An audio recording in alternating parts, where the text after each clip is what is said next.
ഗണപതിയും വാണിമാരും ഗുരുക്കന്മാരും ശസ്ത്രവും തുണച്ചെനിക്ക് പരിഞ്ഞോട്ട് നിലവയ്യന്റെ കഥകളിൽ കുറചൊൽവിൻ പൂമകൻ കാന്തൻ പൂണ്ട് മോഹിനി വേഷം പൂണ്ടു ശൂർപകൻ തന്നെ കൊന്നു എന്നൊരു വേഷം കാൺമാൻ എത്തനാൻ ഉമയോടപ്പോൾ വൈകരുത് തിന്നു വേഗാൽ പൂമകൾ കാന്തനപ്പോൾ പുഞ്ചിരി തൂകിച്ചൊന്നാൽ മങ്കയാൽ കണിയാൻ ഗൗരി തന്നോടെതിരില്ലെന്നും കേട്ടുടൻ കോപമോടെ ഈശനും പാർവതിയുമായി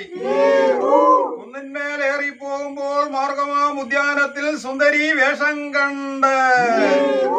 പാർവതിയെ വെടിഞ്ഞീശൻ മോഹിനിയെ പുണർന്ന കാലം മോഹിനിക്കുതിരെ ഗർഭവും നിന്നു നാടകവും പൂണ്ട് മാധവൻ താൻ ഈശനോട് ചേർന്ന് നിന്നപ്പോൾ തികഞ്ഞു ഗർഭം ശനിയാഴ്ച ഉത്തരത്തിനാൾ ദക്ഷിണ തുടവിളർന്ന് ഹരിഹര സുതനുണ്ടായി അയ്യനെന്നുള്ള നാമം പയ്യവേ വിളി തുടങ്ങി ഓരാണ്ടാദിയായി മൂവാണ്ടിൽ മുടിയിറക്കി അയ്യാണ്ടിൽ കാതുകുത്തി ഏഴാം തിരുവയസ്സിൽ എഴുത്തിനായി പള്ളിപൂക്ക് പന്തിരാണ്ടിൽ അസ്ത്രശസ്ത്രാദി വിദ്യകളും ചൂതോട് ചതുരങ്കാളികളും തെളിഞ്ഞു കണ്ട് 16 തിരുവയസ്സിൽ പാണ്ഡ്യനെ സേവകത്തിനായി കൈപിടിച്ച് താനും തൻ സേവകന്മാർ 600,000-ത്തിനെയും മുന്നിൽ അകമ്പടിയാക്കിക്കൊണ്ട് പാണ്ഡ്യനാട്ടിന് എഴുന്നള്ളി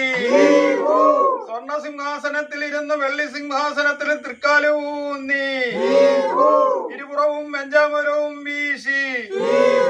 വാണരുളും ധർമ്മശാസ്താവ് ഹരിഹര സുതനായി ഇരയുക്കൂട്ടുമേൽ ധർമ്മശാസ്താവിന് താലപ്പൊലി എതിരേൽക്കുന്നതിന് നാലും കൂടി കൊട്ടി ആർപ്പ് വിളിച്ചുകൊണ്ട്